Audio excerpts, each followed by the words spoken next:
9장 1절 말씀부터 6절 말씀까지 제가 봉독을 합니다. 예수께서 12 제자를 불러 모으사 모든 귀신을 제어하며 병을 고치는 능력과 권위를 주시고 하나님의 나라를 전파하며 앓는 자를 고치게 하려고 내보내시며 이르시되 여행을 위하여 아무것도 가지지 말라. 지팡이나 배낭이나 양식이나 돈이나 두 벌 옷을 가지지 말며 어느 집에 들어가든지 거기서 머물다가 거기서 떠나라. 누구든지 너희를 영접하지 아니하거든 그 성에서 떠날 때에 너희 발에서 먼지를 떨어버려 그들에게 증거를 삼으라 하시니 제자들이 나가 각 마을에 두루 다니며 곳곳에 복음을 전하며 병을 고치더라. 아멘. 별을 보려고 하면 하늘을 보지 말아라, 그런 말이 있습니다. 자신의 발끝 1cm 앞을 봐라, 그런 말이 있죠. 왜냐하면 그것도 아름다운 별 지구이기 때문입니다. 그렇죠? 어떻게 보면 우리는 지독한 원시로 살아가는 게 아닌가 싶어요. 가까이 있는 거 잘 못 보고 멀리 있는 것만 보려고 하는 그런 모습인지 모릅니다. 들로 산으로 아름다운 장소로 많이들 여행을 가셨죠. 레이버 위켄이니까. 근데 여러분, 교회보다 더 멋진 경치가 어디 있습니까? 그렇죠? 자, 옆에 분들 한번 격려하실까요? 좋은 곳에, 아름다운 곳에 잘 오셨습니다. 잘 오셨습니다.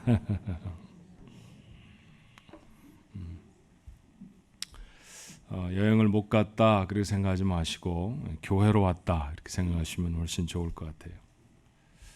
자, 여러분, 여행이라는 거 종종 해 보시지 않습니까? 지금도 우리 가족들 중에 여럿이 여행을 떠나 있을 것이고 또 1년 중에 몇 차례쯤 여행을 갑니다. 여행을 가기 위해 꼭 해야 하는 것은 여행에 대한 준비죠. 준비가 잘 되면 잘 될수록 좋은 여행이 되는 것은 틀림이 없습니다. 성경은 종종 인생을 나그네나 여행자에 비유하곤 해요. 성공적인 인생을 산다라는 것, 어떻게 보면 그 인생이라는 여행을 어떻게 잘 준비하느냐에 달려 있습니다. 오늘 본문의 말씀은 주님이 여행을 떠나는 제자들에게 당부하신 말씀이에요. 12명의 제자를 선택하시고 각각 이스라엘의 고을들로 보내시며 그들이 여행을 감당해야 하는데 그 여행을 어떻게 해야 하는지를 말씀해 주셨다라는 것이죠.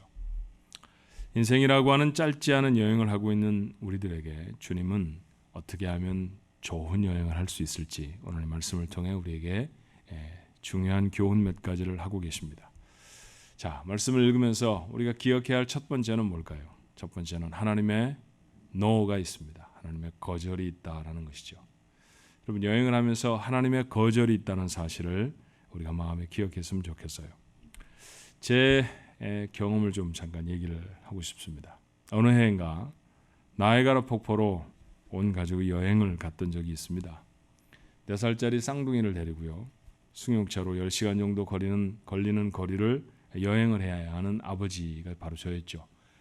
대단히 긴장이 되어졌습니다. 며칠 전부터 어떤 도로를 사용해야 되는지, 어디쯤에서 쉬어야 하는지, 밥은 어디서 먹어야 하는지 지도를 보면서 조사를 하고 마크를 하고 그 다음에 포스트잇을 붙여놓고 그랬습니다. 안전하고 싼 숙소도 예약을 전화를 걸어서 했어요.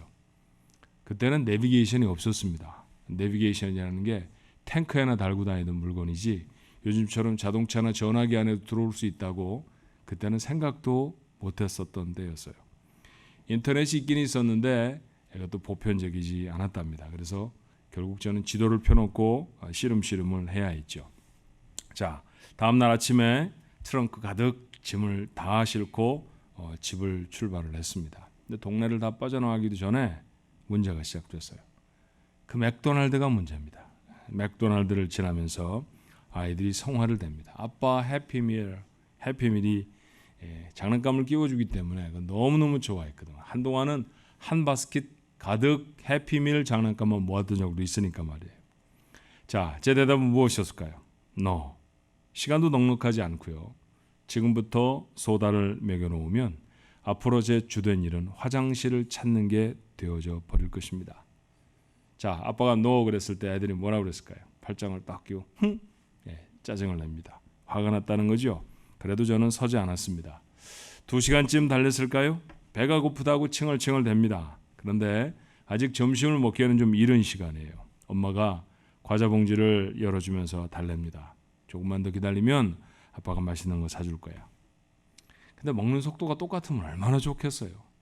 근데 분명히 쌍둥이인데, 그것도 일란성 쌍둥이인데 먹는 속도가 다릅니다. 한 놈의 과자 봉지가 먼저 비워지고 한 놈은 여전히 손에 남겨져 있으면 다 비워놓은 녀석이 뭐라고 할까요? 하나만 줘. 예. 그러면 선뜻 주겠어요? 4살짜리가? 여러분은 그러십니까? 싫어, 내 거야, 뭐 이랬겠죠. 그죠?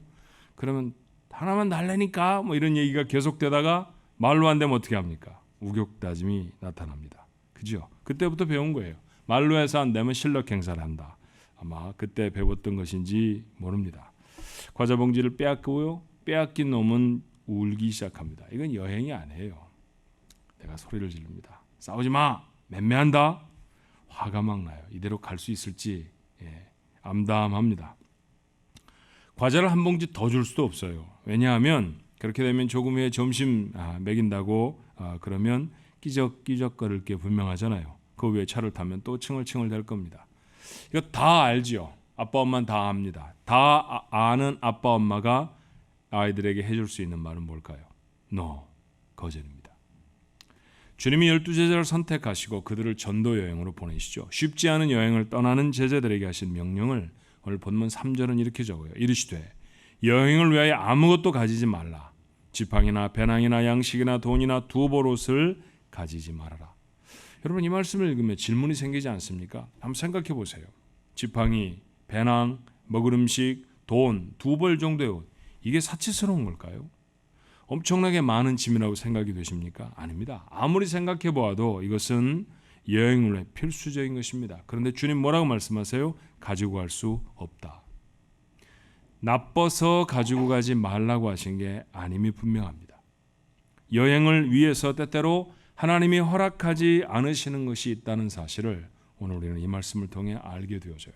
여러분 생각해 보십시오. 제가 아이들에게 소다를 한 컵 좀 사주는 것 이거 나쁜 일입니까? 그렇지 않습니다. 얼마든지 그럴 수 있습니다. 그런데 좋은 여행, 쾌적한 여행을 위해서는 안 하는 게 훨씬 좋습니다. 때때로 우리는 살아가면서 돈 때문에 엄청 고생을 하죠. 경제적인 어려움에 처합니다. 질문하고 하게 되지 않아요. 하나님은 왜 내게 돈을 주시지 않습니까? 하나님 왜 제게 경제적으로 좀 이 문제와 어려움들을 해결하며 살아갈 수 있도록 도와주지 않으십니까? 질문합니다. 하나님이 마치 내 이야기를 전혀 듣지 않으시는 것처럼 아무런 반응을 하지 않으실 때도 있죠. 왜 하나님은 우리 아이에게 좋은 대학을 가는 똑똑한 아이가 되도록 내가 기도하는 것에 응답해 주지 않으시는 걸까요? 왜 하나님은 내가 원하는 것들을 이루어 주시지 않는 것일까요? 제가 돈을 좀 더 갖는 것, 그리고 우리 아이가 좋은 대학을 가고 좋은 직장에 취직을 하고 좋은 배우자를 만나는 것, 그리고 내가 지금 원하는 것, 그것을 이루어내는 것, 이거 반드시 나쁜 것이 아닐 수도 있습니다. 그런데 여행을 잘 하려고 하면 지금 가질 수 없는 것일지도 몰라요. 어쩌면 그래서 하나님은 제게 거절을 하시는지 모릅니다. 그러므로 사랑하는 조항가족 여러분, 하나님의 거절 앞에 절망하지 않게 되기를 바랍니다. 지금 내가 기도해서 당장 다음 주에 내일 이루어주지 않으시는 것 같아도 그 일에 절망하지 않아야 합니다. 우리 아이들 과자 한 봉지 안 준다고 절망하지 않았어요. 4살짜리 아이들보다는 좀 나아야 하지 않습니까? 하나님의 금지를 받아들이셔야 합니다. 최소한 이 여행을 인생이라는 여행을 계획하신 분은 하나님이십니다. 어디서 머물 것이고 그리고 어디에서 얼마만큼을 먹어야 할지는 살아가는 나보다 그 여행을 계획한 하나님이 더 잘 아십니다. 또 한 가지, 인생이라는 여행을 감당하며 우리가 생각해야 될 두 번째는 인내가 필요하다라는 것이죠. 자, 자동차를 운전해 가는 동안에 우리 아이들이 제게 가장 많이 했던 말이 뭘까요? 아빠 피곤하시죠? 그 얘기였을까요? 절대로 아닙니다. 아빠 다 왔어? 수도 없이 듣는 거예요. 10시간을 지나가면서 일일이 다 헤아릴 수 없을 정도로 아이들이 제게 그렇게 말을 합니다. 저는 뭐라고 대답했을까요? 책 2번만 더 보면 돼. 글자가 거의 기록되어지지 않아요. 4살짜리가 무슨 글을 읽어요. 그러니까 그림만 보니까 책 한 번 보는데 불과 몇 분이 걸리지 않습니다. 아이들이 또 칭얼대죠. 또 2번 더 봐야 돼. 사실은요, 아이들에게만 인내가 필요한 건 아니에요. 인내는 운전을 하는 제게 더 필요했습니다. 10마일이 줄어드는데 왜 그렇게 긴 시간이 걸리는지 몰라요. 사실은 그때까지만 해도 한 20년 전쯤이었으니까 킬로미터에 훨씬 제가 익숙했었거든요. 여러분 마일보다 킬로미터가 훨씬 더 빨리 줍니다. 당연하잖아요. 그죠? 1마일은 1.6km니까 훨씬 더 길잖아요. 마일이 줄어드는 거는 너무너무 세월이 많이 걸리는 것 같은데 전 같으면 킬로미터는 확 줄었을 텐데 그런 생각을 자꾸 하게 되죠. 가도 목적지는 안 나올 것처럼 보입니다. 주님과 함께 여행을 하는 제자들도 마음이 급했어요. 그래서 이렇게 묻습니다. 사도행전 1장 6절에 그들이 모였을 때 예수께 여쭈어 이르되 주께서 이스라엘 나라를 회복하심이 이때니까. 기적을 베푸십니다. 대단한 분인 것 같아요. 이분 앞세워서 하면 이스라엘 나라 금방 회복할 수 있을 것 같습니다. 그 절정은 아예 도시락 하나로 2만 명을 먹이시는 사건 아니었습니까? 사람들은 환호를 했고요. 모인 사람은 2만 명이 넘었습니다. 그 정도면 해볼 만하다고 생각했을지 몰라요. 그래서 이때 주님의 나라를 회복하실 것입니까? 물었죠. 주님의 대답은 어땠나요? 7절에 말합니다. 이르시되 때와 시기는 아버지께서 자기의 권한에 두셨으니 너희가 알 바가 아니다. 그렇다고 하면 때와 시기가 아버지의 손에 있다고 하면 그 인생을 살아가는 그 과정을 여행하고 있는 제자들이 해야 할 것은 뭘까요? 참는 것입니다. 인내해내는 것입니다. 같은 질문이 우리에게도 있잖아요. 언제나 여러분의 사업은 잘 될까요? 여러분의 병은 언제쯤 나을 것 같습니까? 우리 애는, 우리 아빠는, 우리 애 아빠는 언제쯤 정신을 차릴까요? 답은 어떤 것일 것 같으세요? 때와 기한은 하나님께 달려 있습니다. 오늘일 수도 있고요. 어쩌면 5년 후일 수도 있습니다. 그러나 분명한 것은 하나님은 반드시 우리에게 좋은 것을 이루시는 분이신 줄로 믿습니다. 여러분 다시 한번 생각해 보세요. 우리가 살아가면서 갖는 여행에 필요한 것들은 이미 다 받지 않았습니까? 제자들도 그랬습니다. 제자들이 여행을 떠나는 이유를 본문은 이렇게 말해요. 2절의 말씀이었죠. 하나님의 나라를 전파하며 앓는 자를 고치게 하려고 내어보내시며. 자, 하나님의 나라를 전파해야 합니다. 그리고 병들어 아파 있는 사람들, 의사를 아무리 찾아가도 나을 수 없던 사람들을 고쳐주어야 합니다. 그럼 그들에게 필요한 건 뭘까요? 의료기술이고 복음을 전하는 기술 아닙니까? 하나님의 나라를 전파하고 병자를 고치려면 다시 말하면 그들에게 꼭 필요한 건 능력입니다. 이거 그들이 가졌을까요? 제자들에게 이런 능력이 있었겠습니까? 고기잡이 어부에게요. 학교도 제대로 다니지 못한 그들에게요. 병을 수없이 많이 고쳤지만 그들은 메디컬 스쿨에 문턱도 가지 못한 사람들이었습니다. 그런데도 그 일을 감당할 수 있었던 까닭이 뭘까요? 오늘 본문의 시작은 이렇게 되어 있죠.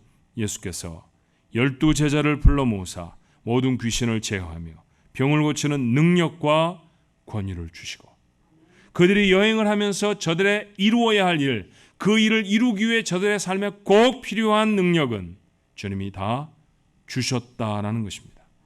그렇습니다. 우리가 했던 여행에도 필요한 것들은 저하고 제 아내가 다 준비했습니다. 자동차를 준비했고요. 애들 엄마는 옷을 챙겼고 음식을 챙겼습니다. 저는 계획을 했고요. 그리고 저는 돈도 준비를 했고요. 운전사도 준비를 했습니다. 저 말입니다. 다 제가 준비했습니다. 애들이 한 일은요. 아무것도 안 했습니다. 그저 참고 아빠와 함께하면 됩니다. 우리 애들은 그렇게 참으면서 마침내 나이아가라 폭포에 도착했고 즐겁고 행복한 시간을 가졌습니다. 주님도 분명히 이스라엘 나라를 역사적으로 회복하셨습니다. 포로로 잡혀가서 도대체 언제 돌아올 줄 모르는 이스라엘 백성 주님이 회복하시죠. 영적인 이스라엘 회복하시겠다고 약속하십니다. 회복하실 줄로 믿습니다. 여러분의 여행 계획은 어떨까요? 하나님이 세우신 여러분을 위한 인생 여행 계획 이루시지 않겠습니까? 아버지가 다 준비하셨습니다. 말은 우리가 보통 그렇게 하죠. 내 아이는 내가 낳았습니다. 그렇죠? 여러분이 다 낳았죠. 그런데 낳고 싶다고 다 낳았습니까? 아니잖아요. 그죠? 그래서 우리는 영적으로 들여다보면 말을 조금 바꿉니다. 하나님이 주셨습니다. 예, 하나님이 주셨습니다. 아무리 내게 애물단지 같아도 하나님이 주셨으면 그 아이를 주신 하나님의 뜻 이루시지 않겠어요? 예, 적과의 동침을 하고 계시는 분들 계시죠? 왼수 같은 남편, 곰 같은 아내와 함께 사시는 분들 말입니다. 정말 힘듭니다. 근데 여러분 생각해 보세요. 그 안에 내 눈이 멀어서 정신이 빠졌지 이러고 얻은 겁니까? 내가 그때 엄마의 말을 안 들어서 벌 받는 거야 이러면서 시집 간 건가요? 그렇지 않습니다. 하나님이 주시지 않았으면 내 아내도 내 남편도 없습니다. 여러분, 장성한 아이들이 얼마나 자기 짝을 찾기가 어려운지를 경험해 보시는 분들은 자기가 남편을 가지고 있다는 것이, 자기가 아내와 함께 살고 있다는 것이 기적에 가깝다는 사실을 점점 깨닫고 있지 않습니까? 그렇게 삽니다. 하나님이 주셨습니다. 하나님이 내게 아내를 주셨을 때, 하나님이 내게 남편을 주셨을 때 하나님은 계획을 가지고 계시지 않았을까요? 지금 조금 마음이 잘 맞지 않아서 힘들고 어려운 과정이 있다 할지라도 하나님은 우리를 부부로 만드셔서 하나님의 계획을 이루어내실 줄로 믿습니다. 험한 세상을 삽니다. 어떻게 살아가야 할지 내일이 불투명한 시간들이죠. 그렇지만 살게 하신 분이 하나님이시잖아요. 우리가 나 한번 세상에 가볼 거야 손 들고 세상에 나오신 분, 이 가운데 한 분이라도 계십니까? 아무도 없습니다. 하나님이 보내주셔서 이 자리에 삽니다. 보내신 분은 하나님이십니다. 마치 이스라엘의 각 지역으로 제자들을 보내시며 그들에게 능력도 권위도 주셨던 것처럼 하나님이 세상에 우리를 보내시면서도 우리가 이 세상을 살아가며 이루어야 할 일들을 위한 능력은 하나님이 주셨을 줄로 믿습니다. 그러니 하나님이 이루실 것입니다. 필요한 것들은 다 받았습니다. 거기에 덤으로 기쁨과 감격도 갖게 될 줄로 믿습니다. 그러니 참고 기다리십시오. 그것도 감사함으로 기다려야 합니다. 이를 뽀드득 갈면서가 아니라 정말 이 놀라운 삶을 살게 하신 하나님 앞에 감사하면서 말이죠. 천상병이라고 하는 시인은 학교를 다닐 때 고문으로 거의 장애인이 되어져 버렸죠. 정말 고통스러운 인생을 살아갑니다. 그가 인생 다를 마치고 썼던 시 중에 귀천이라는 시가 있습니다. 그럼 그렇게 말하죠. 하늘에 가는 날 이 소풍이 정말 즐거웠다고 아름다웠다고 말하리라. 시인의 눈에만 인생은 그렇게 아름답게 보이는 게 아닙니다. 믿음을 가지고 보내신 이를 기억하는 사람에게 인생은 동일하게 아름다운 것이 될 줄로 믿습니다. 기다리셔야 합니다. 마지막 하나, 목적지를 소망하지 않으면 여행은 아무 의미가 없어요. 목적지를 소망해야 합니다. 10시간 동안 아이들과 씨름을 하면서도 그 여행을 참을 수 있었던 비결이 제게 있었습니다. 뭘까요?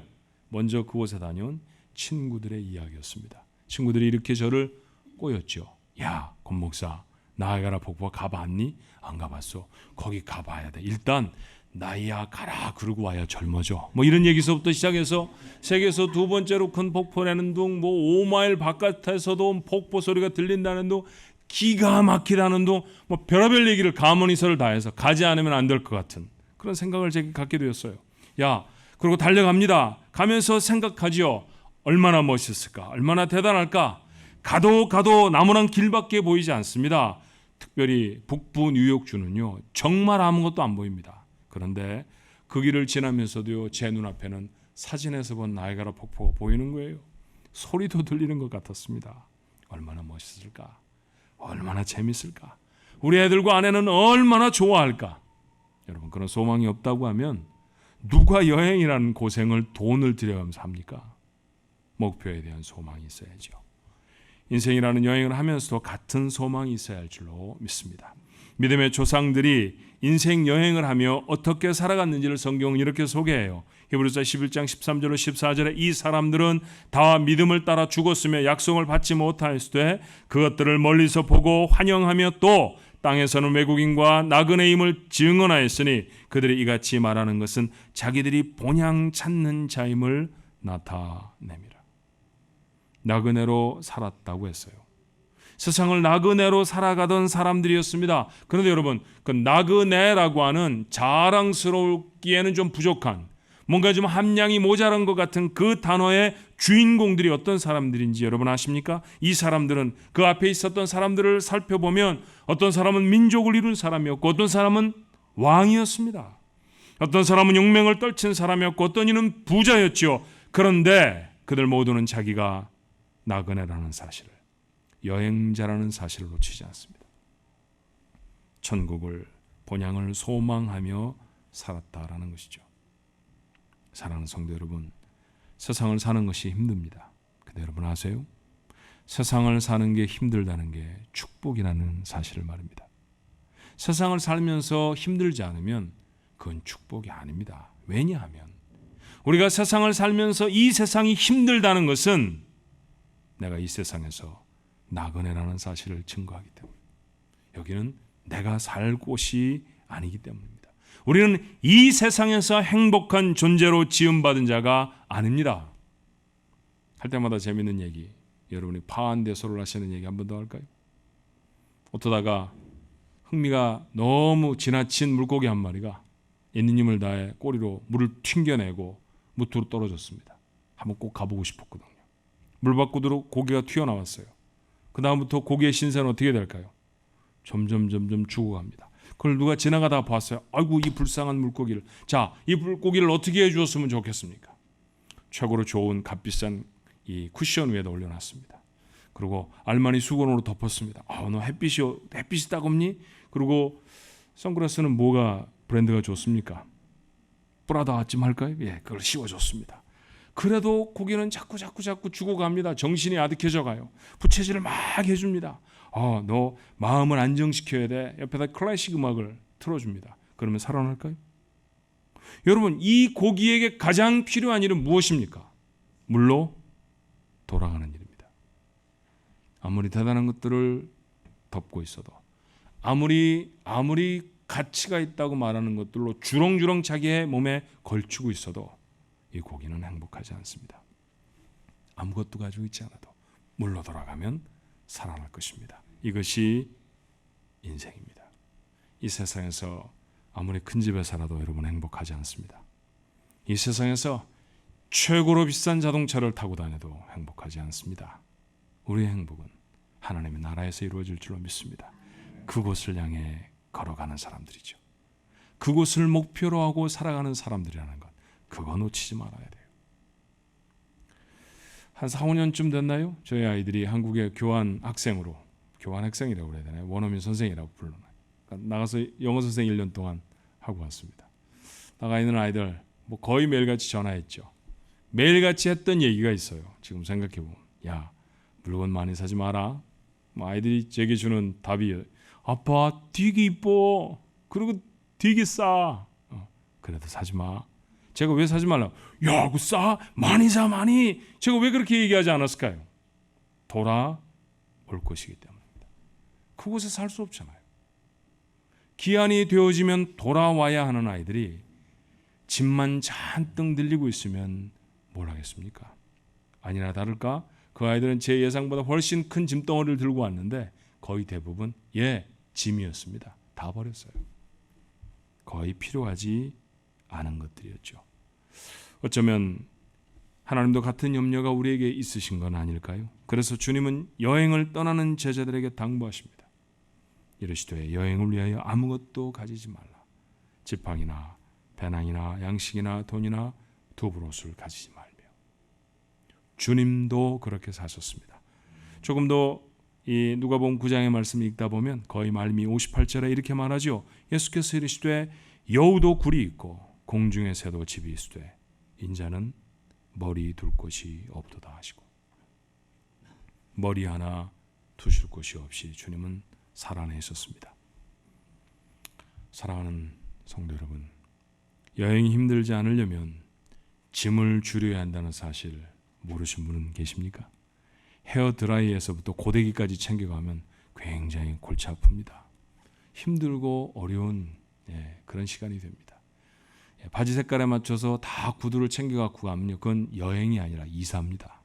우리는 그렇게 여행하지 않잖아요, 그죠? 그렇다고 하면 우리 인생의 여행을 멋지고 행복하게 하기 위해서도 좀 내려놓아야 하는 것 아닐까요? 선교하는 거 참 좋은 일이고 소망이 되지만 삶에 매여서요, 한 주간도 떠나지 못합니다. 이웃을 돕는 것, 아름다운 삶이라는 건 너무 잘 압니다. 그런데 나누어 주기에는요, 벌려놓은 일이 너무 많아요. 교회를 잘 섬기고 싶은데 도무지 바빠서 짬을 내지 못합니다. 이거 여러분 얘기 맞죠? 언제까지 후회만 거듭하며 사시겠습니까? 하나님의 소명을 바라보십시오. 하나님의 나라를 소망할 수 있어야 합니다. 세상이 아니라 천국을 바라보는 사람들에게는 다른 차원의 삶이 살아가질 수 있을 줄로 믿습니다. 백팩만 잘 챙긴다고 여행이 되는 게 아닌 것처럼 말이죠. 돈만 잘 벌면 성공적인 인생을 살았다라고 말하지 않습니다. 주님은 우리의 인생의 여행을 위해 교훈을 주셨죠. 첫 번째, 하나님의 거절을 수용하는 거예요. 순종하는 자가 고난을 면할 줄로 믿습니다. 두 번째, 인내하는 것입니다. 우리의 사정을 다 아시고 이미 해결의 방법들을 가지신 하나님, 그 하나님 앞에 우리가 있습니다. 그러니까 좀 참으면 되는 거예요. 마지막 세 번째, 목적지를 소망하자고 했습니다. 부르심의 사명을, 그리고 마침내 설 천국을 소망하십시오. 우리는 이 땅의 사람으로 지어지지 않았습니다. 우리 모두의 여행이 행복한 여행이 되시기를 주님의 이름으로 축원합니다. 기도하십시다. 여행자로 세상을 사는데 거주자처럼 살았습니다. 우리는 하나님 때때로 참 좋은 숙소를 얻어서 여행을 할 때가 있지만 기한이 되면 사흘이나 일주일쯤 그곳에 머물러야 할 시간이 맞춰지면 조금도 아쉬워하지 않고 옷장에서 옷을 다 빼서 가방에 넣고 다시 집으로 돌아옵니다. 집이 참 좋습니다. 돌아올 때마다 저희들이 하는 말, 똑같은 말을 합니다. 집이 참 좋다. 그렇습니다. 떠나온 천국, 그것이 우리 집이지요. 세상을 살아가면서 천국을 소망하는 자로 살게 하여 주시옵소서. 하나님 아버지, 살아가며 우리가 갖고 싶은 게 참 많고 이루고 싶은 일이 참 많아도 하나님은 때때로 우리에게 노 하십니다. 싫어서가, 미워서가 아닌 줄로 압니다. 하나님의 거절 앞에 절망하고 당황하지 않게 하여 주옵소서. 그리고 하나님의 마음을 헤아려 알게 하시길 원합니다. 나는 하나님의 아들이고 나는 하나님의 딸인데 내 삶에 가장 좋은 것이 이루어져야 함은 우리 하나님이 더 잘 아시는 것인데, 그러니 하나님의 거절도 복이라는 사실을 기억하게 하옵소서. 그리고 참게 하여 주시길 원합니다. 그때 바로 이곳에서 이루어지지 않은 그런 일들 때문에 속상해하지 않게 하옵소서.